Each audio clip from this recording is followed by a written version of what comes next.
العلی العظیم حقا وظیفہ حضور غوث العظم رحمۃ اللہ علیہ حسبنا اللہ و نعم الوکیل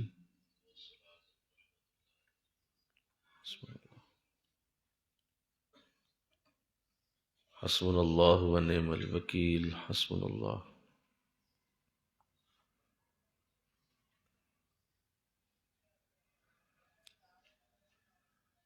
حقا وظیفہ پیر و مرشد دامت برکاتہم یا عظیم یا عظیم یا عظیم یا عظیم۔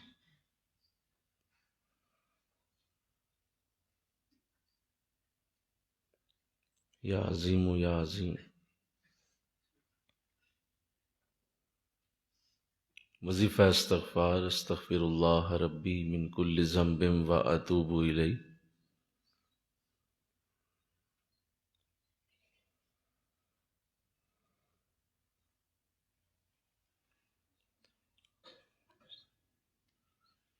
حقا صلی اللہ علی حبیبہ محمد وآلہ وسلم۔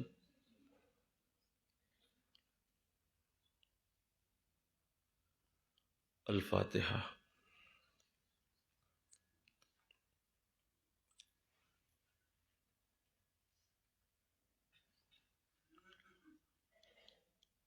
صلی اللہ۔ الحمد للہ رب العالمین والعاقبۃ للمتقین والصلاة والسلام علی سید الانبیاء والمرسلین۔ قال اللہ تعالی فی الکلام المجید بسم اللہ الرحمن الرحیم۔ یا ایہا الذین آمنوا اتقوا اللہ وابتغوا الیہ الوسیلہ وجاہدوا فی سبیلہ لعلکم تفلحون۔ صدق اللہ العظیم۔ مل کے پڑھیے الصلاۃ والسلام علیک یا رسول اللہ وعلی آلک واصحابک یا سیدی یا حبیب اللہ۔ الصلاۃ والسلام علیک یا رحمۃ للعالمین وعلی آلک واصحابک یا سیدی یا خاتم النبیین۔ معزز و محترم حاضرین و سامعین، اللہ کی دی ہوئی توفیق سے رمضان المبارک آج آدھا گزر چکا ہے اور اب رمضان کی جانے کی گھڑیاں قریب آ رہی ہیں، اور یہ وہ حسین لمحات ہیں جو سارا سال دوبارہ نصیب نہیں ہوتے، اور اللہ نے جس کو یہ برکتیں دی ہوں کہ وہ رمضان کو محنت کے ساتھ گزارنے کی کوشش میں لگا رہا، اس کے لیے پھر رمضان کی برکتیں پورا سال ہی جاری رہتی ہیں۔ اور اللہ نے ہم سب کو یہ توفیق دی ہے کہ ہم دین کا یہ حلقہ لگا کے رمضان کی محنت کرتے ہیں۔ اللہ نے اسے قبول فرمایا اور اس کو بھی ماشاءاللہ یہ 15واں سال ہونے والا ہے۔ اس پہ اللہ کا شکر ہے۔ اور ان 15 سالوں میں کتنے خوبصورت دروس ہوئے ہوں گے، کتنی اچھی باتیں ہوئی ہوں گی، ان 15 سالوں میں کتنے کتنے اعلیٰ لفظ بولے گئے ہوں گے، کتنی خوبصورت آیات پڑھی گئی ہوں گی، کتنی حضور کی حدیثیں پڑھی گئی ہوں گی، اور کتنا اس کے اندر نور ہوگا۔ یقین رکھیں کہ یہ ایسی محنت ہے جس کا اجر اللہ محفوظ رکھتا ہے۔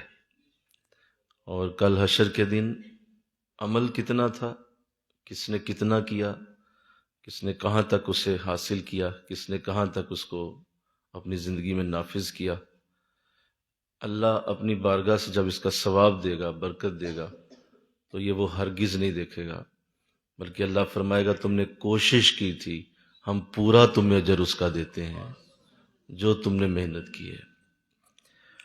اس لیے خاطر جمع رکھیے، اللہ اپنے کرم نوازیوں سے، فضل نوازیوں سے جب دے گا تو کاش وہ وقت ہم دیکھیں کہ پھر یہ آرزو رہے گی کہ کاش ساری زندگی ہی آئیے دین سیکھیے کورس جاری رہتا، اور یہ خوبصورت وقت اسی طرح ہمیں ملتا رہتا۔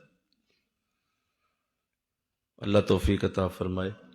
اور ابھی آخری کچھ دن رہ گئے ہیں، اور یہ وقت تمام ہونے والا ہے، تو کچھ ایسے گفتگو کے سلسلے ہم نے شروع کیے جو بڑی ضروری گفتگو تھی۔ کل بھی کچھ خاص باتیں آپ سے کی گئیں، آج جو خصوصی بات کرنے کی سعادت ملے گی، میں نے قرآن کریم سے آیتیں کریمہ پڑھی ہے۔ اللہ نے ارشاد فرمایا، یا ایھا الذین آمنوا، اے ایمان والو، اتقوا اللہ، اللہ سے ڈرو، تقوی اختیار کرو، وابتغوا الیہ الوسیلہ، اور اس کی طرف کوئی وسیلہ تلاش کرو، وجاہدوا فی سبیلہ، اور اس کے راستے میں پھر جہاد بھی کرو، محنت کرو، کوشش کرو، لعلکم تفلحون، تاکہ تم کامیاب ہو جاؤ۔ تو یہ بڑی خوبصورت آیت ہے جس میں وہ خوبصورت انداز اختیار کیا گیا ہے جس کی آج ہمیں بڑی اشد ضرورت ہے، اور وہ ہے شریعت اور طریقت کا سمجھنا۔ شریعت اور طریقت کو جاننا، اور یہ دو لفظ جو عام طور پہ بولے جاتے ہیں، انہیں اچھی طرح سمجھنے کی بڑی اشد ضرورت ہے، اور ہر دور میں رہی ہے اور ہر دور میں رہے گی۔ شریعت اور طریقت بظاہر یہ دو لفظ ہیں، لیکن ان کا مادہ ایک ہی ہے، اور یہ دونوں ایک ہی چیز کے نام ہیں۔ شریعت علیحدہ نہیں ہے اور طریقت اس سے جدا نہیں ہے۔ شریعت، اگر آپ لفظ شریعت کو دیکھیں تو یہ احکام خدا جو اللہ نے قرآن میں دیے ان کا نام ہے۔ نماز، روزہ، حج، زکوٰۃ ہمیں حکم دیے گئے، ہمیں اللہ نے قربانی کا حکم دیا، ہمیں اللہ نے بہت سارے اعمال جو نیک ہیں ان کا حکم دیا ہے، وہ سارے احکام شریعت کہلاتے ہیں۔ طریقت انہی احکام کو اس طرح ادا کرنے کا نام ہے کہ وہ احکام تمہاری روح کے اندر اتر جائیں۔ اگر وہ روح کے اندر اتر کے کیے جائیں تو وہ طریقت ہے، اور یہ دونوں جدا نہیں ہیں۔ جس نے یہ کہا ہے کہ شریعت اور ہے اور طریقت اور ہے تو وہ غلط کہتا ہے۔ یہ دونوں ایک ہی چیز ہیں، اور شریعت جو ہی طریقت سے ملتی ہے تو مکمل ہو جاتی ہے، اور طریقت اور شریعت علیحدہ علیحدہ نہیں ہے، یہ دونوں ایک ہی ہیں۔ اگر کوئی شخص نماز ادا کرتا ہے تو حضور علیہ السلام نے اس کے لیے ایک لفظ کہا، ارشاد فرمایا کہ اگر کوئی نماز پڑھتا ہے تو وہ یہ جان لے کہ الصلاۃ بحضور القلب، نماز دل کی حاضری کا نام ہے۔ تو یہ دل کی حاضری طریقت ہے۔ اس نے جو بظاہر شریعت کے اوپر عمل کیا، اس نے سبحانک اللہم سے لے کر یوم یقوم الحساب تک جو نماز پڑھی ہے، حضور فرما رہے ہیں کہ اس سے گزارا نہیں ہوگا۔ گزارا ہوگا کہ جب تمہارا دل بھی نماز کے اندر حاضر ہوگا۔ تو وہ جو دل کا نماز کے اندر حاضر ہونا ہے وہ طریقت ہے۔ شریعت نے صرف تمہیں کھڑا کر دیا، وضو کرایا، صف پہ آئے اور تم کھڑے ہو گئے اور تم نے سبحانک اللہ شروع کر دی نماز، یہ شریعت ہے، تم نے حکم پورا کر دیا ہے، شریعت پہ عمل ہو گیا۔ لیکن پورا عمل کب ہوگا؟ جب طریقت ساتھ جڑے گی، اور تمہیں کچھ سکھائے گا کہ دل کی حاضری کیسے ہوتی ہے، اس سے نماز پڑھی جائے گی۔ اسی طرح فرمایا کہ جب تم سجدہ کرتے ہو تو سجدہ صرف تم نے اس شریعت پہ عمل تو کر دیا ہے، تم کھڑے ہو گئے، اللہ اکبر کہا اور سجدے میں چلے گئے، سبحان ربی الاعلیٰ تم نے کہنا شروع کر دیا، ٹھیک ہے، سجدہ ہو گیا۔ لیکن حضور فرما رہے ہیں سجدہ وہ ہے کہ جس کا سجدہ یوں ہو کہ اس کا سر اللہ کی رحمت کی گود میں چلا جائے، اور وہ جو رحمت کی گود میں حضور ذکر کر رہے ہیں وہ کہاں سے لاؤ گے؟ وہ کہاں سے سیکھو گے کہ حضور فرما رہے ہیں کہ رحمت کی گود ہے، اس میں تمہارا سر جانا چاہیے؟ تو وہ تمہیں طریقت بتائے گی، طریقت سے وہ چیز سیکھی جائے گی کہ وہ سجدہ کیسے ہوتا ہے۔ تو اس لیے یہ یاد رکھنا چاہیے کہ اعمال کو بہترین انداز میں کرنا، اور وہ حدیث جبریل کا ہمیشہ یاد رکھنا چاہیے حوالہ، جس میں حضور الاسلام نے جبریل علیہ السلام کو اس جواب دیا تھا جب انہوں نے پوچھا تھا کہ حضور احسان کیا ہے، تو آپ نے فرمایا احسان یہ ہے کہ تو اللہ کی عبادت اس طرح کر جیسے کہ تو اسے دیکھ کے عبادت کرتا ہے، اسے دیکھ رہا ہے۔ تو یہ جو تو دیکھ کے عبادت کرتا ہے نا، یہ اصل میں تصوف ہے، یہی طریقت ہے کہ وہ کون سا طریقہ ہوگا جس سے تم دیکھ کے اللہ کو عبادت کرو گے، یا پھر یوں ضرور ہو کہ وہ تو تجھے دیکھتا ہی ہے، دونوں میں سے کوئی ایک ہو۔ تیسرا انداز حضور نے ذکر نہیں کیا۔ پہلا بولو کیا ہے کہ جیسے اللہ کو دیکھ کے عبادت کرتا ہے، اور دوسرا ہے کہ وہ تو تجھے دیکھتا ہی ہے۔ تو اب دونوں میں سے کوئی ایک عبادت کے اندر ہوگا، تیسرا انداز موجود ہی نہیں۔ تو اللہ توفیق دے دے۔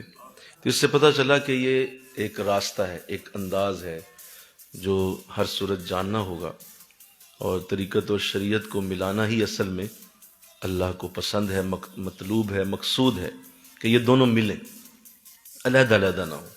اگر کوئی صرف شریعت کو ہی لے کے پھرتا ہے اور کہتا ہے نہیں مجھے ضرورت ہی کوئی نہیں طریقت کی، تو وہ بھی بے وقوف ہے۔ اور اگر یہ کہے کہ نہیں طریقت ہی مجھے چاہیے، بس میرے دل کی ہی نماز ہو رہی ہے اور میں دل سے ہی نمازی ہوں، مجھے یہ کھڑا ہو کے مسجد میں جانے کی اور مسجد میں کھڑا ہو کے جماعت کے ساتھ پڑھنے کی ضرورت ہی نہیں ہے، کیوں؟ کیونکہ میرا دل ہی نمازی ہے، تو وہ بھی جاہل آدمی ہے۔ بولو، تو طریقت علیحدہ نہیں ہو سکتی شریعت سے، اور شریعت علیحدہ نہیں ہو سکتی بولو طریقت سے۔ یہ دونوں ایک دوسرے کے اندر مدغم ہیں، ایک دوسرے کے اندر جاتی ہیں، ایک دوسرے کے ساتھ جڑتی ہیں، تب یہ مکمل ہوتی۔ تو اس لیے یہ دو راستے میں نے جو ذکر کیے، آج یہ بہت بڑا فتنہ بھی ہے، یہ بہت بڑا آج فتنہ ہے جو اس کا ذکر میں نے آپ سے ابھی کیا ہے۔ اللہ اس فتنے سے ہمیں محفوظ رکھے، ہماری اولادوں کو محفوظ رکھے، اور اس فتنے سے ہمیں اللہ بچا لے کہ صرف شریعت کو لے کے پھرنا اور کہنا نہیں مجھے یہ حضوری قلب کی ضرورت کوئی نہیں، اور مجھے سجدہ کیسے ہوتا ہے جو اللہ کی رحمت کی گود میں جائے، یہ اس کی ضرورت کوئی نہیں، میں سبحان ربی الاعلیٰ پڑھتا ہوں بس نماز ہو رہی ہے۔ تو یہ بھی شخص خشک مولوی ہے اور خشک نمازی ہے۔ اور وہ دوسرا جو ہے وہ صرف یہ کہتا ہے کہ نہیں ضرورت نہیں ہے، گھر بیٹھو اور گھر بیٹھ کے صرف اللہ اللہ کرتے جاؤ، اور ہم ہر وقت ہی باوضو رہتے ہیں، ہمارے جو ہے وہ دائیں بائیں آگے پیچھے ویسے ہی فرشتے موجود ہیں، مجھے حاضری ہر وقت رہتی ہے، میں تو ہر وقت ہی حضور کی بارگاہ میں حاضر رہتا ہوں، مجھے کیا ضرورت ہے مدینہ جانے کی۔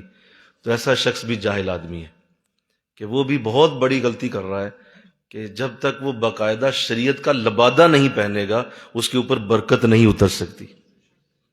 تو اس لیے دونوں ہی ضروری، اللہ توفیق دے۔ اب یہ جو عمل ہے جس سے طریقت اور شریعت ملتے ہیں، اس عمل کو بیعت کہا جاتا ہے۔ یہ جو بیعت ہے یہ اصل میں شریعت اور طریقت کو ملانے کا ایک راستہ ہے، اور یہ جو لفظ بیعت ہے یہ قرآن کا دیا ہوا لفظ ہے، اور اللہ نے اسے قرآن میں استعمال کیا، اور اس کا ذکر کیا گیا سورہ فتح میں بھی فرمایا اس کا ذکر، اور دیگر آیات میں بھی اس کی گفتگو کی گئی ہے۔ عورتوں کے لیے بیعت کا ذکر باقاعدہ سورہ ممتحنہ میں کیا گیا ہے، آیت نمبر 12 کے اندر باقاعدہ بیعت کی گفتگو کی گئی۔ تو یہ وہ پروسیس ہے، یہ وہ راستہ ہے جس سے شریعت و طریقت ملتے ہیں۔ آپ کو سکھایا جاتا ہے کسی اللہ والے کے پاس جا کے، جب آپ بیٹھتے ہیں تو وہاں جا کے آپ کو طریقت اور شریعت کو ملانے کی ترتیب دکھائی جاتی ہے، بتائی جاتی ہے۔ بیعت اصل میں بیع سے ہے، جس کا مطلب ہے بک جانا۔ اصل میں مرید اپنے مرشد کے ہاتھ پہ بک جاتا ہے، اور وہ کہتا ہے کہ میں بک گیا ہوں، اب میرا اپنا وجود ہی کوئی نہیں ہے، آپ کے ہاتھ پہ میں نے اپنے آپ کو بیچ ڈالا ہے، لہذا اب آپ مجھے استعمال کیجئے، جیسے چاہتے ہیں استعمال کیجئے، مجھے رستہ دکھائیے، جس راستے پہ لے کے چلیں گے میں اسی راستے پہ چلوں گا۔ اسے بیعت کہا جاتا ہے، اور یہ آقا دو جہاں کا وہ خوبصورت عمل ہے جو آپ نے اپنے صحابہ سے کیا، اور حضور نے صحابہ کو بیعت کیا، اور آپ نے صحابہ کے ہاتھوں میں ہاتھ دے کر باقاعدہ بیعت فرمایا۔ حضرت عبادہ بن صامت رضی اللہ تعالیٰ عنہ سے یہ حدیث روایت ہے، یہ بدری صحابہ ہیں، کوئی عام صحابی بھی نہیں ہے، یہ بدر میں لڑے تھے، حضرت عبادہ بن صامت رضی اللہ تعالیٰ عنہ۔ تو یہ روایت کرتے ہیں کہ حضور مسجد نبوی میں آئے اور آپ نے ہمیں دیکھا کہ ہم بیٹھے ہوئے تھے، تو آپ نے ہمیں فرمایا کہ کوئی ہے جو میرے ہاتھ پہ بیعت کرے ان چیزوں کے اوپر۔ تو حضور نے اپنا دایاں ہاتھ آگے کر دیا، ہم نے سب نے حضور کے دائیں ہاتھ پہ ہاتھ رکھا، اور حضور نے ہم سے وعدے لیے، چوری نہیں کرو گے، تم کسی کے قتل نہیں کرو گے، تم کوئی کسی کے ساتھ زیادتی ظلم نہیں کرو گے، میرے ساتھ وعدہ کرو سود نہیں کھاؤ گے، یہ سارے وعدے حضور نے ہم سے لیے۔ تو ہم نے سب نے یہ وعدے جب کر لیے تو آقا اسلام نے فرمایا جو ان وعدوں پہ قائم رہے گا میں اس کی شفاعت کروں گا۔ اس کا مطلب یہ عمل حضور نے اپنی زندگی میں کر کے اس کو قیامت تک کے لیے سند بنا دیا، اور یہ سند بن گیا کہ بیعت کا وجود ہوتا ہے، اور بیعت کا ایک طریقہ ہے جو حضور نے دیا ہے۔ تو لہٰذا اس میں اب یہ یاد رکھنا چاہیے کہ یہ ایک ایسا انداز ہے جو قیامت تک رہے گا، کیونکہ حضور کی کوئی بھی سنت اللہ مٹنے نہیں دے گا، کسی بھی سنت کو اللہ نے مٹنے نہیں دینا، ہمیشہ قائم رہے گی۔ حضور نے ٹوپی مبارک پہنی، لوگ ٹوپیاں پہنتے رہیں گے۔ حضور امامہ پہننے تھے، حضور نے امامہ پہنا، ساری زمین پہ لوگ امامے والے تمہیں نظر آئیں گے۔ حضور نے اپنے ٹخنوں سے شلوار تھوڑی سی اپنی جو بھی قمیض تھی تھوڑا اونچا کر دی، حضور نے اس کو کیا، ساری زمین پہ تم دیکھو گے لوگ یہ عمل کریں گے۔ حضور نے خوشبو لگائی، بولو خوشبو لوگ لگائیں گے۔ حضور نے کسی کی بھی ادا کو ادا کیا، آپ نے اپنے سر مبارک منڈوائے، لوگ یہ کرتے رہیں گے۔ آپ نے سر مبارک کے بال کو اپنے کندھوں تک لمبا کیا، لوگ اس سنت پہ بھی عمل کریں گے۔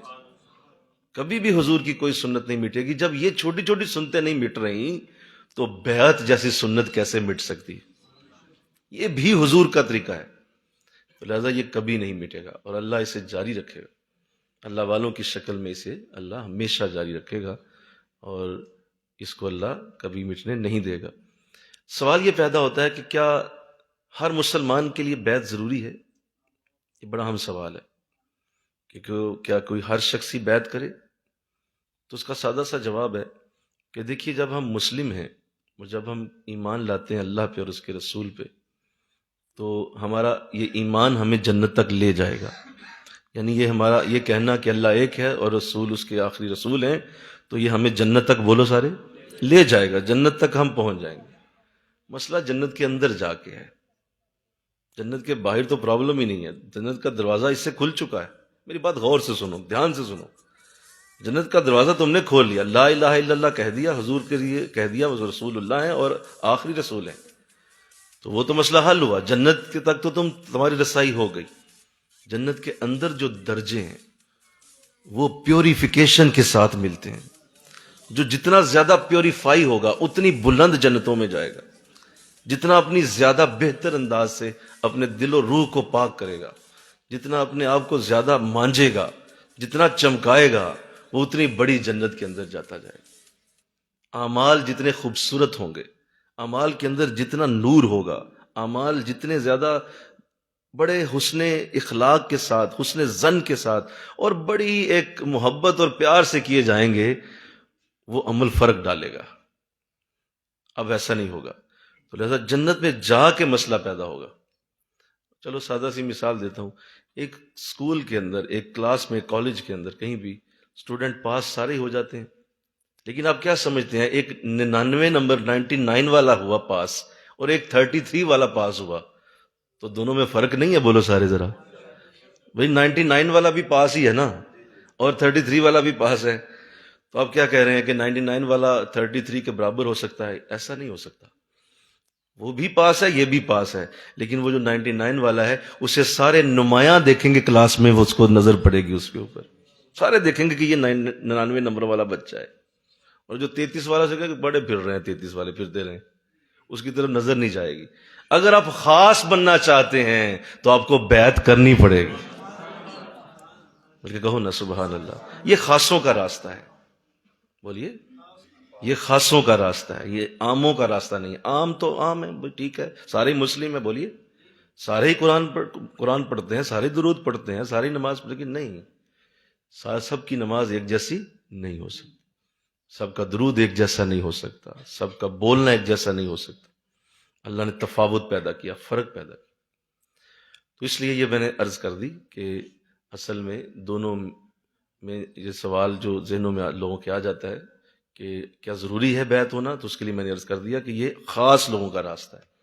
اگر تم عاموں میں رہنا چاہتے ہو فبہا، چلتے جاؤ، لیکن یہ یاد رکھو کہ اللہ نے تمہیں پیدا ہی خاصوں کے لیے کیا ہوا تھا، یہ عام لوگوں کے لیے نہیں تھا، یہ خاصوں کے لیے تمہیں زندگی دی گئی ہے۔ اگر زندگی زیادہ ہوتی تو کہتے چلو ایک زندگی عاموں جیسی گزار جاؤں اور دوسری خاصوں جیسی گزار جاؤں گا، تو ایسا تو ہے ہی نہیں، زندگی ایک ہی دی گئی ہے، تو اسی کو خاص بنا کے جانا ہوتا ہے، آپ نے اسی کو آپ نے بڑا کر کے جانا ہوتا ہے۔ تو اللہ توفیق دے دے۔ پھر جو میں نے آیت کریمہ پڑھی ہے، دھیان کیجئے گا، اس میں اللہ نے واضح لفظ لگایا وَابْتَغُوا إِلَيْهِ الْوَسِيلَةَ، کہ اس کی طرف کوئی وسیلہ ڈھونڈو۔ اس سے پہلے کہا اتقوا اللہ، تقوی بھی اختیار کرو، تو اب وسیلہ کیا ہے؟ اس سے وسیلے سے کیا مراد ہے؟ قرآن ایک بہت بڑا لفظ استعمال کر رہا ہے کہ اس کی طرف کوئی وسیلہ ہونا چاہیے تمہارا۔ تو اس کے لیے بعض نے کہا کہ یہ جو اتنے نیک اعمال ہیں یہ وسیلہ ہیں، نماز وسیلہ ہے، روزہ وسیلہ ہے، حج وسیلہ ہے، قرآن وسیلہ ہے، درود وسیلہ ہے۔ تو بالکل ٹھیک کہا، صحیح کہا، یہ وسیلے ہی ہیں۔ اگر ہم ان کو کرتے ہیں تو اللہ کی طرف ہمارا رجوع ہوتا ہے، اور نماز ادا ہوتی ہے اللہ کی طرف دھیان ہوتا ہے، قرآن پڑھتے ہیں اللہ کی طرف دھیان ہوگا۔ تو یہ سارا کچھ ہمیں وسیلہ ہی رہے اور اللہ کی طرف لے جانے والے اعمال ہیں۔ لیکن اس آیت میں ایک لفظ استعمال ہوا ہے اس سے پہلے، تقوی کا۔ وہ تقوی کا لفظ یہ کہہ رہا ہے کہ تقوی سارے نیک اعمال کو اکٹھا کیا جائے نا تو سارے نیک عملوں کو اکٹھا بولنے کے لیے تقوی کا لفظ بولا جا سکتا ہے۔ یعنی اللہ پہلے تقوی کہہ رہا ہے کہ تقوی لے لو، اور پھر کہتا ہے وسیلہ لو۔ تو اس کا مطلب ہوا کہ یہاں اس آیت میں اللہ نیک اعمال پہلے دے چکا ہے۔ نیک اعمال تو آ گئے سارے تقوی کے اندر، نماز آ گئی، روزہ آ گیا، حج آ گیا، زکوٰۃ آ گئی، سب کچھ آ گیا۔ تو پھر یہ وسیلہ کیا ہے؟ تو ہمیں اس پہ غور کرنا ہے اور اس کو سمجھنا ہے۔ حضرت شاہ ولی اللہ محدث دہلوی رحمۃ اللہ علیہ، آپ کا مشہور قول ضیاء القرآن میں بھی لکھا ہے، اور اسی آیت کے نیچے آپ نے ارشاد فرمایا کہ اس سے مراد مرشد کی ذات کریمہ ہے۔ یہاں وسیلے سے مراد بولو مرشد ہے، اور وہ شخص ہے جو تمہیں رشد و ہدایت کا کام دے گا، جو تمہیں راستہ دکھائے، وہ ہے جو تمہیں وسیلہ بنا کے اللہ کی طرف لے جائے گا، اور اللہ اس کو تمہارے لیے اپنے تک آنے کا وسیلہ بنائے گا۔ یہ وہ مراد ہے، اس سے ایک ذات مراد ہے، کیونکہ اعمال تقوی کے اندر آ چکے ہیں۔ اللہ تو لہذا اگر کسی نے ایسا کر لیا، بیعت کر لی، تو اسے وسیلہ مل گیا۔ بولیے، اسے وسیلہ مل گیا، مرشد ملا، راہ دکھانے والا ملا، اللہ نے اس پہ کرم کر دیا، فضل ہو گیا، اللہ نے اس کو کوئی رہنما دے دیا، پیشوا دے دیا، تو یہ ہو گیا اس پہ کرم۔ لیکن یہ کافی نہیں ہے، صرف بیعت کر لینا کافی نہیں ہے۔ صرف اتنا کہہ دیا کہ بیعت ہو گئی اور بیعت کر لی آپ نے، بڑی سعادت کی بات ہے، لیکن یہ کافی نہیں ہے۔ قرآن کہہ رہا ہے وَجَاهِدُوا فِي سَبِيلِهِ، بلکہ اب تم نے اس کے راستے میں جہاد کرنا ہے، بلکہ اب تو کام شروع ہوا ہے، مجاہدے تو اب شروع ہوئے ہیں، راتوں کی نیند تو اب اڑی ہے، اور وہ جو تمہیں اٹھ کے وضو کرنے ہیں، اور وہ جو تم نے محنت کرنی ہے، وہ جو تم نے وظائف پڑھنے ہیں، وہ جو تم نے اب محنت کر کے اپنے رب کو راضی کرنا ہے، وہ تو شروع اب ہوا ہے۔ جیسا بیعت کے بعد بیٹھنا نہیں ہے، بلکہ بیعت کے بعد محنت شروع ہو جاتی ہے۔ اور لوگوں نے ایک لفظ استعمال کیا ہے، عام طور پہ لوگ یہ لفظ بولتے ہیں اور کہتے ہیں جی ہم تو اس لیے پیر کو جو ہے وہ پکڑتے ہیں کہ اللہ ہماری پیڑ دور کر دے، یعنی پیر کو اس لیے پکڑا جاتا ہے کہ ہماری پیڑیں دور ہو جائیں۔ تو حالانکہ یہ آیت کچھ اور کہہ رہی ہے، یہ آیت کہتی ہے نہیں، جو ہی تم نے پیر پکڑ لیا نا تو تمہاری پیڑ شروع ہو جائے گی، تمہیں پیڑ لگا دے گا وہ۔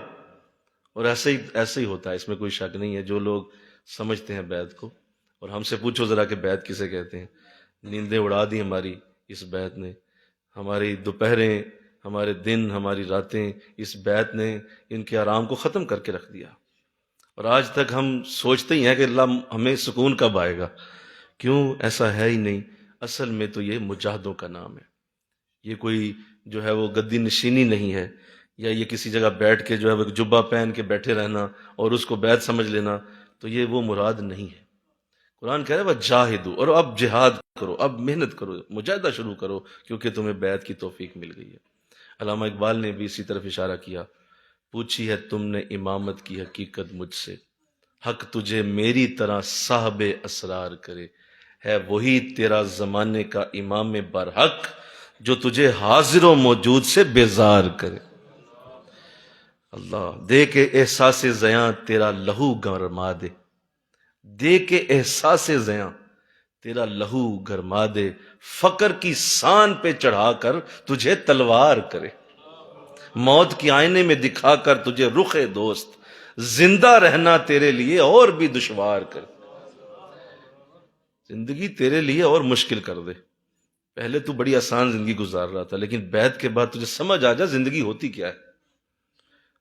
تو لہٰذا یہ بیعت یہ نہیں ہے کہ بیعت کھیلنا ہوتا ہے، اور کسی کو بتانا ہوتا ہے فون کر کے جی میں نے بیعت کر لی ہے اور فلاں میرے بہت بڑے بزرگ ہیں جی میں نے غوث اعظم کے خلیفہ صاحب کی بیعت کر لی، تمہیں پتہ ہے تم نے کیا کر لی؟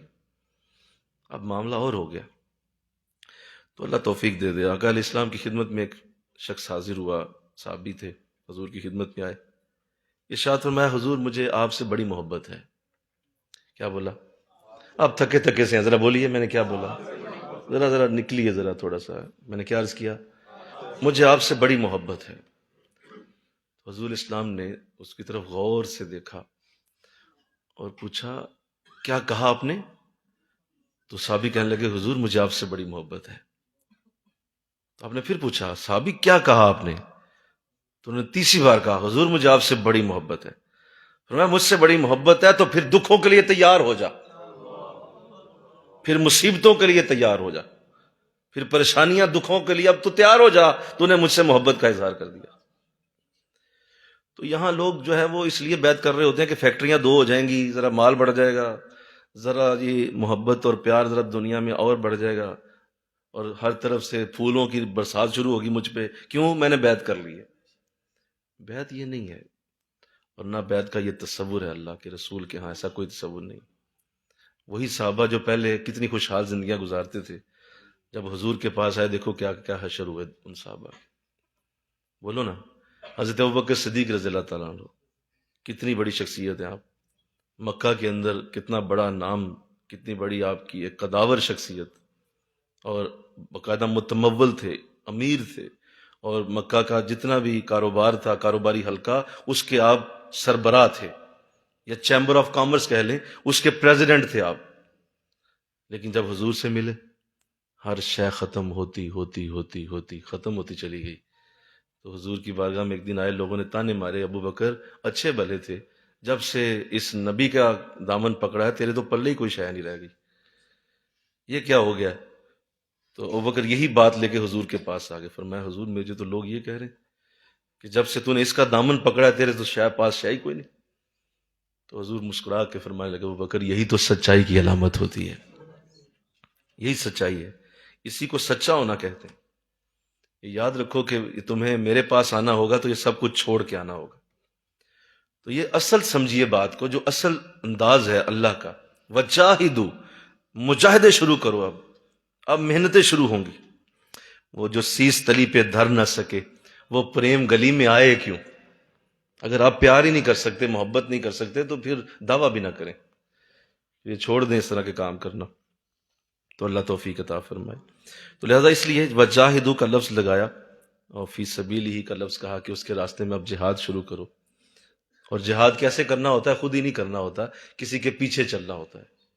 وہ آپ نے خود ہی نہیں لے کے نکلنا تلوار، اور خود ہی نہیں اپنے وظیفے شروع کر دینے، بلکہ کسی کے بتائے ہوئے راستے پہ جہاد ہوتا ہے، اور وہ تمہارا شیخ ہوتا ہے۔ اب اس شیخ کی کچھ علامات ہوتی ہیں، وہ آپ نے سمجھنی ہیں۔ حضرت اعلیٰ حضرت رحمۃ اللہ علیہ نے اسے لکھا، آپ نے ایک کامل شیخ کی کچھ علامات لکھی ہیں، اور ہمیں آج کے اس دور میں اس کو ہمیشہ پھیلانا چاہیے، بتانا چاہیے، یہ بڑا ضروری ہے۔ شیخ کی پہلی علامت یہ ہے، ایک کامل شیخ وہ ہوتا ہے جو صحیح العقیدہ ہو، جس کا عقیدہ اہل سنت کا ہو اور وہ درست عقیدے کے اوپر قائم ہو۔ یہ پہلی اس کی علامت ہے۔ دوسری علامت یہ ہے کہ وہ اعلانیہ گناہ نہ کرنے والا ہو، یعنی اللہ نے اسے بچا کے رکھا ہو گناہوں سے، اور وہ اعلانیہ گناہ نہیں کرتا۔ اور یہ یاد رکھو کہ شیخ یہ نہیں ہوتا کہ اس سے گناہ ہوتا ہی نہیں ہے، یہ صرف نبیوں کے لیے ہے۔ بولو، یہ نبیوں کے لیے ہے۔ معصوم کون ہوتے ہیں؟ نبی ہوتے ہیں، نبی معصوم ہوتے ہیں، لیکن باقیوں سے جب ہو جائے تو وہ توبہ کا انداز بہت بڑا ہوتا ہے، وہ توبہ فوراً کرتے ہیں۔ لہذا اعلانیہ گناہ نہ کرنے والا ہو، دوسری علامت۔ تیسری علامت یہ ہے کہ وہ جاہل نہ ہو، عالم ہو، اسے کتاب و سنت کا علم ہو۔ اور کوئی جاہل اگر یہ دعویٰ کرتا ہے تو حضرت سلطان باہو نے اس کا ایک جملہ بول کے، تو ہم لہٰذا میں سمجھتا ہوں ایسا آپ نے ایسی سزا بیان کر دی اس جملے کے اندر کہ بے علموں جڑا کرے فقیری کافر مرے دیوانہ ہو۔ فرمایا جو اگر بے علم آدمی ہے اور کہتا ہے میں فقیر ہوں، تو فرمایا کہ یہ جاہل ہے اور یہ کیا کہہ رہا ہے کہ میں فقیر ہوں، اب یہ کافر ہو کے اس زندگی میں مرے گا، اس سے پہلے موت نہیں آئے گی، کہ اتنا بڑا دعویٰ کر دیا ہے، علم ہے کوئی نہیں اور کہتا ہے میں فقیر ہوں۔ تو ایسا نہیں ہو سکتا، یہ علم والے ہوتے ہیں جنہیں اللہ یہ برکت عطا کرتا ہے، تو وہ جاہل نہ ہو۔ یہ تیسرا ہے۔ چوتھا یہ ہے کہ اس کا سلسلہ طریقت جو ہے وہ حضور علیہ السلام تک پہنچتا ہو، اس کے پیچھے شیخ موجود ہوں، بولیے ان کے پیچھے بولو ان کے شیخ ہوں، پھر بولو ان کے شیخ ہوں، اور اس طرح یہ طریقہ حضور علیہ السلام تک جاتا ہو، اور اس کے پاس مربوط جڑا ہوا حضور علیہ السلام تک سلسلہ موجود ہونا چاہیے۔ یہ چوتھی علامت ہے۔ پانچویں علامت ایک اور لکھی، وہ یہ لکھی کہ وہ کسی شیخ کامل کے پاس بیٹھ کر اپنے آپ کو مکمل کر چکا ہو، خود ہی نانا پیر بنا ہو، بولو کسی نے اسے باقاعدہ خلافت دی ہو، اور کسی شیخ کامل کا خلیفہ ہو، کسی شیخ کامل کے ساتھ سند ہو، اور پیچھے اس کے تھاپڑا بھی دیا گیا ہو کہ بھائی ہم بھی تمہارے ساتھ ہیں، یہ تمہارا کام ہے کرو، تو پھر یہ وہ شیخ ہوگا۔ اور بڑی اہم بات سنیے، وہ شخص شیخ کامل ہے جس کی تربیت کا انداز محمدی ہو۔ دیکھیے میں نے بہت اہم بات کی ہے، میں نے کیا کہا بولیے؟ جس کی تربیت کا انداز محمدی ہو۔ ایک تربیت کا انداز یہ ہے کہ وہ شیخ تو ہے، چلو اس کی پہلی علامت کیا؟ راسخ العقیدہ، صحیح العقیدہ، ٹھیک ہو گیا، وہ ہے یہ، اس کے اندر یہ علامت ہے۔ دوسری علامت وہ اعلانیہ گناہ نہیں کرتا، یہ بھی ہے۔ تیسری علامت عالم بھی ہے۔ چوتھی علامت کہ اس کو سلسلہ طریقت بھی حضور تک ملا ہوا ہے، یہ سارا کچھ ہے۔ پانچویں علامت کہ وہ جو ہے وہ کسی شیخ کامل کی صحبت میں بیٹھا ہوا ہے۔ تو یہ سارا کچھ ہی پورا ہے، لیکن ایک چیز آ کے بہت بڑا لیک پیدا کرے گی، اور وہ یہ کہ اس کا انداز تربیت حضور جیسا نہیں ہے۔ مثلا وہ جو مرید کرتا ہے، اپنے پاس بٹھاتا ہے لوگوں کو، تو انہیں راہب بنا دیتا ہے۔ راہب کا مطلب یہ ہے کہ دنیا چھڑوا دیتا ہے اور کہتا ہے بس بیٹھ جاؤ بیٹا، یہ وظیفے پڑھو، نکرے لگ جاؤ، بیعت ہو گئی ہے، اور شروع ہو جو ان وظیفوں کو پڑھنا۔ اب وہ اچھا بھلا شخص جو بڑا اچھا دنیا کے اندر ایک کارکردگی دے رہا تھا، اس کو جناب نے پکڑا ہے، اور اس کو پکڑ کے تو اس کو ایک جنگلوں جیسی زندگی کے اندر ڈال دیا، اور اس کو جو ہے اسی طرح بنا دیا کہ بس بیٹا یہی اللہ کا ذکر کرتے جاؤ، اور بیٹھو کیا ہو رہا ہے دنیا کے اندر چھوڑو، تم تسلی سے ذکر کرو بیٹھ کے۔ تو یہ جو انداز ہے یہ حضور کا انداز نہیں ہے، یہ انداز آقا دو جہاں کا بولو نہیں ہے۔ جس نے یہ انداز اختیار کیا وہ نامکمل لوگ پیدا کرے گا، اور اس سے طریقت کے اندر بہت بڑا فساد پیدا ہوگا۔ کیوں؟ کیونکہ حضور کا انداز آنا چاہیے تھا، اگر وہ نہیں آیا تو اس کا مطلب یہ ہے کہ معاملہ آگے چلے گا نہیں۔ اللہ تو علامہ اقبال نے بھی اس کا ذکر کیا، میں نے آج ان کا یہ شعر پڑھا، ڈھونڈ وہ فقر جس کی اصل ہو حجازی، پھر میں اس پیر کی بیعت کر جا کے جو حجاز تک تمہیں لے کے جائے، جو حضور علیہ السلام کی بارگاہ تک تمہیں پہنچائے، خود نہ کسی کو جو ہے وہ خود بتاتا رہے اور اس کو وظیفے دے کے بٹھا دے اور کہے بس لگا رہے یہی کام کرتا رہے۔ حضور کا یہ طریقہ نہیں تھا۔ اللہ تو یہ سمجھ آ گئی اب آپ کو کہ اصل میں اس مرید کے اندر حضور کی ادائیں پیدا کرنا ہی ایک شیخ کامل کا کام ہوتا ہے، کہ اس کے اندر حضور کی ادائیں پیدا کر دے، آقا دو جہاں جیسے انداز اس کو دے۔ اور اگر وہ یہ نہیں دے رہا تو وہ شخص نامکمل فیکٹریاں بناتا جا رہا ہے، اور اس سے صرف فساد ہوگا۔ کیوں؟ وہ لوگ آگے جا کے کوئی دین کا کام نہیں کر پائیں گے، اور وہ صرف وظیفے پڑھتے رہنا اور بیٹھ کے حق ہو کے نعرے لگاتے رہنا۔ بلکہ کئی مجھے ایسے ملتے ہیں کہ وہ جی خواب میں دیکھا مدینہ پہنچے ہوئے تھے، خواب میں دیکھا مکہ پہنچے ہوئے تھے، خواب میں دیکھا فلاں جگہ گئے ہوئے تھے، اور اس کو ہی لے کے بیٹھے رہے۔ اور بھائی کتنے لوگوں کو نمازی بنایا یہ بتا دے مجھے، بس کتنے لوگوں کو آپ نے قرآن سکھایا یہ بتا دے، کتنے لوگوں کو حضور کی حدیث سنائی، کتنے لوگوں کو آقا دو جہاں کی محبت دی، کوئی یہ مجھے ایک جملہ بولو نا، نہیں حضور میں پرسوں بھی مدینہ تھا، میں پرسوں بھی مکہ اور نماز پڑھ کے آیا ہوں۔ یہ باتیں کر کر کے تم نے جو سمجھ لیا کہ تمہیں اللہ کے کرم کا تمہیں اندازہ ہو رہا ہے، ایسا ہرگز نہیں ہے۔ یہ اللہ کا کرم نہیں ہوتا، یہ صرف اور صرف آپ کی اندر کی روح کی استعداد ہوتی ہے، یا آپ کی روح کی طاقت کی خبریں ہیں کہ آپ کو خواب میں ایسے آ رہے ہیں۔ آپ بادشاہ بنیں گے خواب میں تو وہ بادشاہ بن نہیں جائیں گے، وہ خواب ہی رہے گا، اٹھیں گے تو آپ اپنی چارپائی پہ ہی سوئے ہوئے ہیں، بادشاہ نہیں بنے آپ۔ اسی طرح آپ خواب میں مدینہ ہوا ہے، مکہ ہوا ہے، وہ بھائی وہ تمہاری روح کی خبر ہے بس۔ مکہ کسی کو یہاں سے اتنی پیار کی محبت کی باتیں سناؤ کہ وہ شخص اگلے دن ٹکٹ لگائے مکہ پہنچ جائے جا کے، پھر مزہ آیا نا تمہیں، پھر تو تجھے پہنچایا تم نے اسے مکہ یا مدینہ۔ یہ کیا بات ہوئی، آپ خود ہی مکے پھر رہے ہیں خوابوں کے اندر۔ تو اس طرح کے جو ڈھکوسلے ہیں ان سے باہر نکلو، اس طرح کی جو حرکتیں ہیں انہیں چھوڑ دو۔ یہ ان چیزوں کا نام نہیں ہے طریقت یا تصوف یا یہ بیت یا اس طرح کے جتنے انداز ہیں، یہ مزاروں پہ ڈھول بجانے کا نام نہیں ہے۔ یہ میں نے کیا کہا؟ بہت سارے لوگ ہٹ ہوئے ہیں اس سے۔ مزاروں پہ ڈھول بجانے کا نام یہ نہیں ہے، اس ڈھول کی تھاپ کے اوپر ناچنے کا نام نہیں ہے یہ، یا مزاروں کے اوپر آپ جا کے چادریں چڑھاتے جائیں اور اس قبر کے اوپر آپ رنگ دیں چادروں کو، تو یہ بھی تصوف نہیں ہے۔ اس کا کوئی انداز حضور کے ساتھ نہیں ملتا۔ آقا دو جہاں نے اس کی کبھی بھی کوئی تعلیم نہیں دی ہے۔ حضور یہ نہیں کرتے تھے۔ حضور کیا کرتے تھے؟ اللہ نکل کر خانقاہوں سے ادا کر رسم شبیری، یہ جو باہر نکل کر لوگوں کو نیکی سکھانا ہوتا ہے، یہ میرے نبی کی ادائیوں کا نام ہے، یہ حضور کی ادا ہے۔ بھئی یہ کیا بات ہوئی کہ آپ نیک تو بہت ہیں، بہت اچھا نمازی، بہت اچھا قرآن پڑھنے والا ہیں آپ، بہت اچھا اللہ نے کرم کیا ہوا ہے، فقر اور فقیری کا آپ دعویٰ کرتے ہیں، اور آپ کمرے میں بیٹھے ہوئے ہیں، باہر حضور کی امت ذلیل و خوار ہو گئی، باہر حضور کی امت جو ہے وہ بیچاری گناہوں کی دلدلوں میں کب سے جا کے اپنا وجود بھی ختم کر رہی ہے، اور آپ بیٹھے فقر کے نعرے لگا رہے ہیں کمرے کے اندر۔ یہ کوئی طریقہ نہیں، نہ یہ بیت کا کوئی نور ہے، نہ یہ بیت کی اصل ہے، نہ یہ بیت کا اصل رنگ ہے۔ تو اس طرح نہیں ہوتا۔ تو بلکہ میں کیا کہوں، مجھے یاد آ گیا حضرت امام حسین رضی اللہ تعالیٰ عنہ۔ مجھے بتائیے آپ سے بڑی خانقاہ کس کی ہو سکتی ہے؟ نہیں، سوچے نا ذرا، خانقاہ ہوتی ہے نا جہاں بزرگ بیٹھتے ہیں، حضرت حسین سے بڑھ کے خانقاہ کس کی تھی؟ جن کا گھر فاطمہ کا گھر تھا، وہ فاطمہ کے گھر سے بڑا مجھے بتاؤ کون سی درگاہ ہو سکتی ہے جو فاطمہ کے گھر سے بڑی ہو؟ تو حسین اپنے گھر نہیں بیٹھے، مدینہ چھوڑا اور آپ کربلا میں جا کے اپنی جان بھی قربان کر گئے دین کے اوپر۔ یہ بیعت کا اصل رنگ ہے، اور اس بیعت کا حق ادا کیا آپ۔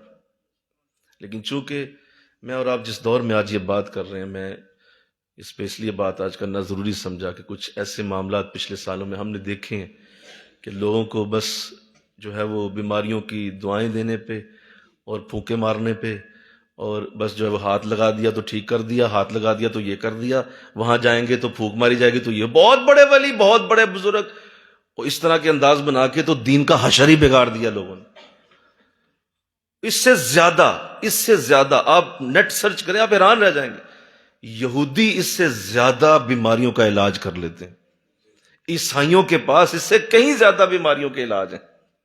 وہ تمہیں سوچ ہے تمہاری، یہ جو راہب ہیں، یہ جو ہندوؤں کے راہب ہیں، ان کے پاس ایسے ایسی بیماریوں کے علاج ہیں کہ ایسے ایسے ٹونے ٹوٹکے ہیں کہ ہم مسلمان تو جان ہی نہیں سکتے۔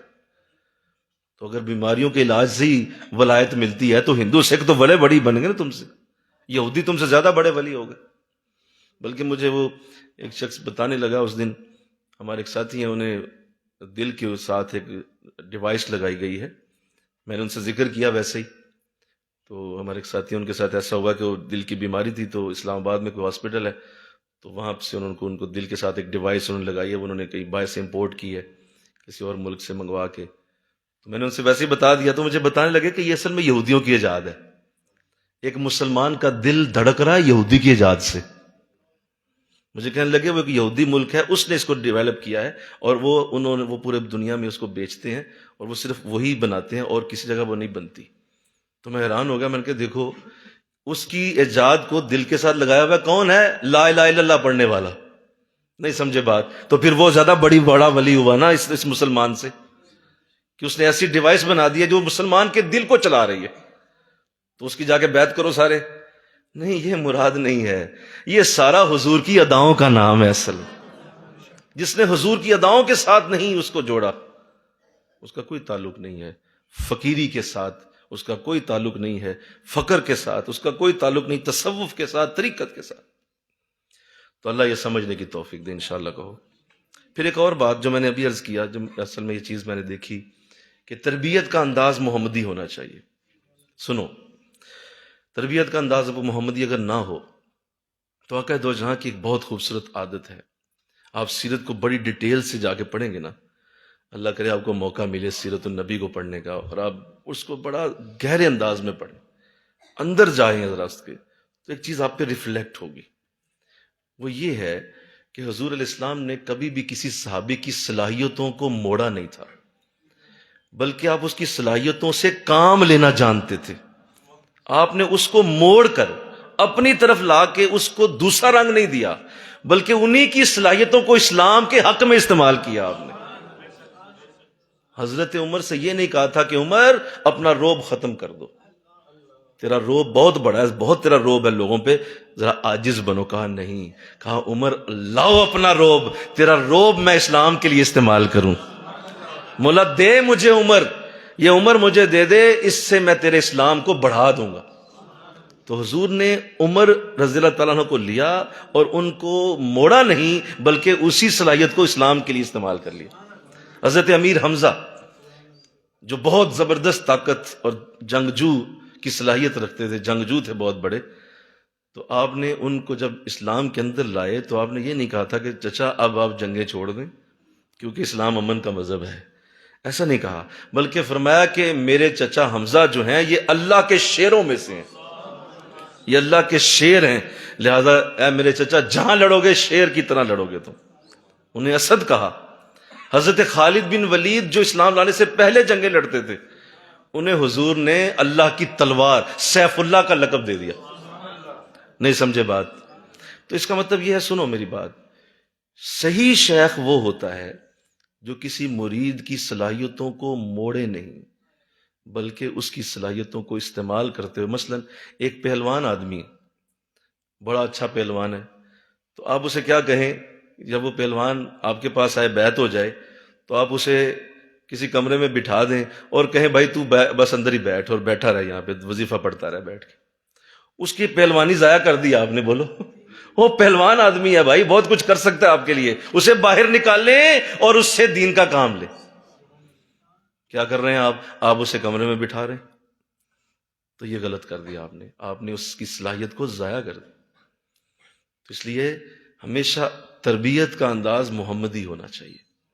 حضور نے صحابہ کے ساتھ یہی عمل کیا، اور حضور نے صحابہ کو جب اپنے پاس بلایا، حضرت بلال رضی اللہ تعالیٰ عنہ سے کیا کام لیا؟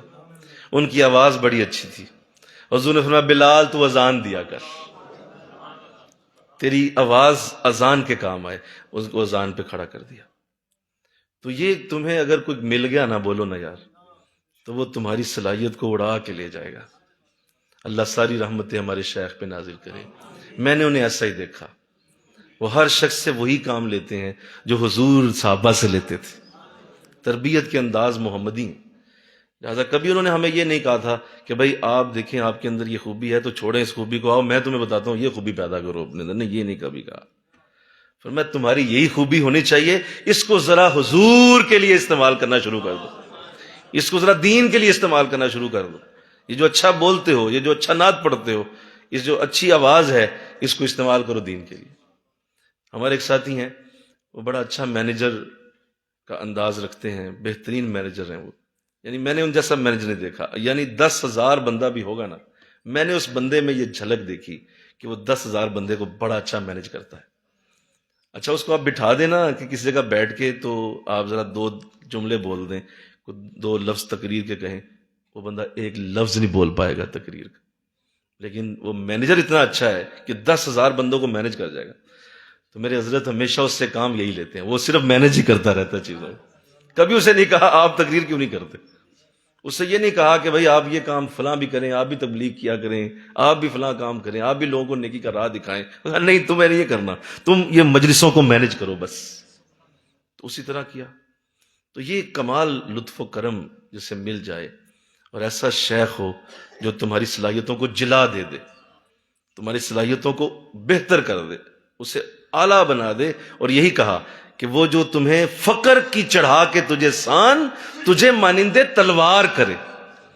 پہلے تو صرف ایک عام چاقو سا تھا، لیکن جب فقر تجھے دیا، اس کو تمہیں پالش کیا، تو وہ چاقو تلوار کی شکل اختیار کر گیا. اب وہ بڑا کچھ کرے گا. لہٰذا یہ وہ شیخ کی اعلیٰ علامتیں ہیں جو آج کے دور میں مس ہو رہی ہیں، اور جس کی وجہ سے لوگ بیچارے اس طریقت کے اس راستے کو کب سے چھوڑ کے بھاگ گئے. لوگوں نے چھوڑ دیا یہ راستہ. کیوں؟ کیونکہ اس طرح کے یہ انداز، یہ جو خانقاہی نظام تھا، اس نظام کی آج جو دھجیاں اٹھتے ہوئی آپ دیکھ رہے ہیں اور بکھرتی ہوئی دیکھ رہے ہیں، اور میڈیا تو پاگلوں کی طرح اس کے پیچھے پڑا ہوا ہے کہ کسی طرح خانقاہی نظام کو جڑ سے اکھاڑ دیا جائے. یعنی جسے کہتے ہیں نا کہ ہاتھ دھو کے پیچھے پہ جانا، اس طرح میڈیا پڑا ہوا ہے ان کے پیچھے کہ بس یہ خانقاہی نظام کہیں نظر نہ آ جائے. لیکن یہ ان کی بھول ہے. پھوکوں سے یہ چراغ بجھایا نہ جائے گا، یہ کبھی نہیں مٹ سکتا، اس لیے کہ یہ خانقاہ مدینہ شریف سے چلی آ رہی ہے. یہ مدینہ سے آتی ہوئی خانقاہ ہے، یہ کبھی مٹے گی نہیں. یہ میڈیا کتنا ہی زور لگا لے، یہ کبھی بھی ختم نہیں ہو سکتا. تو یہ اصل تصور جو بیعت کا تھا، اور جو اصل رنگ ہے بیعت کا، میں نے آپ کے سامنے رکھا ہے، اور کوشش کریں کہ اس کو آگے ضرور پھیلائیں. انشاءاللہ کہیں اس کی اصل تصویر لوگوں کو رنگ دیں، بتائیں کہ بھائی یہ مختلف رنگوں کی ٹوپی پہننے کا نام طریقت نہیں. یہ مختلف رنگوں کے امامے پہننے کا نام بولو، سارے بولو بھائی، یہ طریقت نہیں ہے.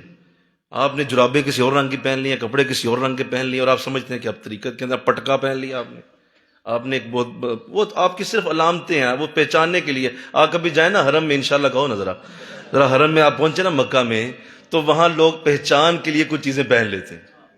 بولیے پہچان کے لیے کچھ چیزیں پہن لیتے ہیں، اسے پتہ چلتا ہے یہ ہماری جماعت جا رہی. اور اگر حرم میں گم ہو جائیں تو دور سے، میں نے دیکھا ایک گروپ جا رہا تھا، انہوں نے اپنے سروں کے اوپر لال رنگ کے گلاب لگائے ہوئے تھے. گلاب موٹے موٹے سروں پہ رکھے ہوئے، دور سے کعبے میں پھرتے نظر آ رہے تھے کہ یہ وہ ایک گروپ ہے گلابوں والا. تو بس یہ پہچان ہوتی ہے کہ یہ میرا گروپ ہے. بھائی طریقت کی اصل تمہارے رنگ لباس نہیں ہے، اور نہ ہی یہ رسوم کا نام ہے کہ آپ نے 11ویں شریف کو لیا اور 11ویں شریف بنائی، 11ویں شریف پکائی تو آپ غوث اعظم کے ماننے والے. کس نے کہا ہے آپ سے؟ کیا یہ 11ویں شریف پکا آپ کیا غوث اعظم کے ماننے والے بن جائیں گے آپ؟ یہ کس نے آپ کو کہہ دیا ہے؟ کتنی بڑی جرت کر دی آپ نے کہ آپ نے ایک دیگ بنائی ہے، اور اس دیگ کو بنا کے آپ کہہ رہے ہیں کہ آپ غوث اعظم کے. آپ جانتے ہیں غوث اعظم کس کا نام؟ وہ کتنی بڑی شخصیت ہے، اور انہوں نے کیا کیا کام کیے ہیں. کیا ایک دیگ بنا کے آپ ان کا نام استعمال کر کے یہ کہیں گے کہ آپ 11ویں والے بن گئے؟ 11ویں والے آپ تب بنتے جب 11ویں والا کام کرتے، اور 11ویں والا کام یہ تھا کہ وہ درس قرآن دیا کرتے تھے سارا دن. وہ 11 تاریخ کو فجر سے شروع ہوتے تھے اور عشاء تک درس قرآن ہی دیا کرتے تھے سارا دن. کریں ذرا یہ کام تو پتہ چلے آپ 11ویں والے. دیگ بنا کے آپ 11ویں والے بن گئے ہیں. اور خدارہ ظلم بند کرو، خدارہ اس پہ ذرا دھیان دو. طریقت اس چیز کا نام نہیں ہے، تصوف یہ نہیں ہے، یہ تو حقیقت کا نام ہے. اور اس سے بھی آگے جائیں تو طریقت بجز خدمت خلق نیست، یہ تو دنیا کی خدمتوں کا نام ہے، بندوں کی خدمتوں کا نام، بندوں کے لیے کچھ کرنے کا نام. تو اگر آپ یہ حقیقت نہیں لے رہے تو آپ بظاہر کسی کی بھی پیری اور مریدی کا دعویٰ کریں، آپ صفر ہیں. اللہ کے ہاں آپ کی کوئی ضمانت نہیں ہے، اللہ کے ہاں آپ کی کوئی گارنٹی نہیں. تو آؤ حقیقت کی طرف آؤ، اللہ توفیق دے دے. یہ عرس منانا، اور عرس منانے کوئی سب کچھ سمجھ. بڑا اچھا جملہ بولا گیا، اب جانے پتہ نہیں کس نے بولا اس دن، مجھے بڑا اچھا لگا. حضرت پیر صاحب کی طرف سے وہ جملہ مجھے کسی نے سنایا کہ ہم کیسے عجیب پیر ہیں، لوگوں سے پیسے اکٹھے کر کے تو ان کا کھانا بناتے ہیں، لوگوں کو ہی کھلا دیتے ہیں اور کہتے ہیں عرس ہو گیا. بڑا مزہ آیا سن کے. میں نے کہا لوگوں سے پیسہ اکٹھا کرتے ہیں، روٹی پکاتے ہیں، انہیں کو کھلا کے کہتے ہیں جی عرس ہو گیا ہمارا. ایسا تھوڑی ہے، یہ ایسا قطعاً نہیں ہے. یہ یاد رکھیں کہ اللہ نے اپنے بندوں کو حقیقتوں سے جوڑا ہوا ہے، اور وہ حقیقتیں اگر موجود ہیں تو اللہ بھی خوش ہوگا، ورنہ یہ صرف لفظوں سے اور یہ طریقت کے الفاظ بول دینے سے اور صرف قادری کہلا دینے سے اور نقشبندی کہلا دینے سے اور یہ چشتی اور سہروردی کے نام لگا دینے سے آپ نہیں بن جائیں گے جب تک وہ اعمال نہیں ہوں گے جو ان لوگوں کے اندر تھے۔ تو اللہ مجھے آپ کو توفیق دے دے، اور یہ عظیم سعادت جو مجھے آپ کو آج ملی ہے، اللہ اس کی ہمیں توفیق دے۔ اور یہ تصور جو میں نے آج آپ کے سامنے رکھا، گو اس پہ بات ابھی بہت ہو سکتی تھی لیکن میں نے آپ پہ چھوڑا ہے، اور اس کو اپنے ذہن میں رکھیے اور اس کو آگے پھیلائیے۔ یہ آج کے دور کا بہت بڑا فتنہ ہے جس کے سے لوگوں کے ایمانوں کو لوٹا جا رہا ہے، اور لوگ بیچارے، چونکہ ہم سادہ دل لوگ ہیں، ہماری عوام ویسی بڑی سادہ ہے، ہماری عوام کو تو بس کوئی چھوٹا سا ایک نہ شوبدہ چاہیے، اس شوبدے کو دیکھتے ہیں قربان ہو جاتے ہیں۔ تو یہ ایسا نہیں ہے، یہ یاد رکھیں کہ یہ ہواؤں میں اڑنا، یہ پرندوں جیسی انداز، اور یہ مطلب مچھلیوں جس طرح پانی پہ چلنا، یہ طریقت کا نام کیسے ہو گیا؟ آپ اس کو کس طرح کہیں گے یہ طریقت ہے؟ کوئی صحابی آپ دکھائیں جو ہواؤں میں اڑا ہو، کوئی صحابی دکھائیں جو پانی پہ چلا ہو، کوئی بھی نہیں ہے۔ یہ سارے زمین پہ رہنے والے، ہاتھوں کو پاؤں کو زمین پہ رکھ کے چلنے والے لوگ تھے، انہوں نے کبھی ایسے اعمال نہیں کیے تھے۔ ہماری عوام ذرا سادہ سی ہے، اور انہیں ذرا سا ایسا کوئی شوبدہ نظر آتا ہے تو سمجھتے ہیں کہ یہی طریقت و شریعت اور یہ سارا کچھ یہی ہے۔ تو ایسا انداز نہیں ہے، یہ حقیقت کا نام ہے۔ کوئی بھی کرامت کسی سے سرزد نہ ہو، سنو، کوئی بھی کرامت کسی سے اگر سرزد نہ ہو اور وہ شخص گناہوں سے بچا ہوا ہو تو اس سے بڑا ولی کون ہو سکتا ہے؟ کوئی کرامت نہیں ہے اس کی، لیکن گناہ نہیں کرتا، تو یہ کیا؟ یہ ولایت ہے اور کیا ہے؟ اس سے ہی تو ولی ہونا کہتے، اس سے بڑا ولی کیا ہے؟ اور کوئی کرامت نہیں ہے اس کی، نہ وہ جو ہے وہ سیس پہ جو ہے وہ سرسوں جماتا ہے تلی پہ، نہ ہی وہ ہواؤں میں اڑتا ہے، نہ ہی وہ دعائیں کر کے بچے جمتا ہے، نہ وہ ایسا کوئی انداز ہے۔ صرف یہ ہے کہ وہ جب بھی تمہارے قریب آتا ہے وہ تمہیں شریعت اور قرآن کی طرف لے جاتا ہے۔ تو بتاؤ اس سے بڑا نیک کون ہوگا؟ اس سے بڑی برکت کیا ہوگی؟ ہمیں اصل چیز کو دیکھنا ہے، اس کو دیکھ کے چلنا ہے۔ تو اللہ، امید ہے کہ اس راستے تک رسائی ہمیں اللہ نے دی ہے، تو اللہ ہمیں اور آسانیاں دے اور اس راستے کو آگے پھیلانے کی سعادت عطا فرمائے۔ لوگوں کو بیعت کا اصل رنگ بتائیں تاکہ لوگ اس راستے کی طرف پلٹیں اور بیعت ہونے کی طرف راغب ہوں، بجائے یہ کہ اس کو اس طرح کے انداز پیش کر دیا جائے کہ یہ بڑا مشکل کام ہے، بڑا مشکل کام۔ اس کو آسان کر کے پیش کریں تاکہ لوگوں کو نیکی کا راہ ملے۔ اللہ مجھے آپ کو توفیق عطا فرمائے۔ وما علینا الا البلاغ المبین۔ آمین۔ اللہم صلی اللہ سیدنا و مولانا محمد وعلی آل سیدنا و مولانا محمد وبارک وسلم الہ العالمین۔ آج جو بات کی ہے اللہ اپنی رحمت سے قبول فرما لے، ہمیں مولا اس حقیقت کو سمجھنے کی توفیق دے۔ ہم صاحب نسبت ہیں، ہمیں اس نسبت کو حقیقت تک جاننے کی سعادت دے۔ ہماری نسبت کی برکت ہمیں نصیب ہو۔ جس محبت سے مولا یہ سارے صاحب نسبت ہی بیٹھے ہیں، یہ سارے نسبت والے ہیں، اللہ ان کو ان کی نسبتوں کا حقیقی رنگ نظر آ جائے، برکتیں مل جائیں، ہمارا شیخ ہم سے خوش ہو جائے۔ مولا یہ خدمت جو انہوں نے ہم سے لی ہے، اللہ اس خدمت کو وہ بھی قبول فرما لے۔ لا حول ولا قوة الا باللہ العلی العظیم۔ وصلی اللہ تعالی رسول خیر خلقہ محمد وآلہ وسلم اجمعین برحمتہ۔ ہلکے لگا لیجیے۔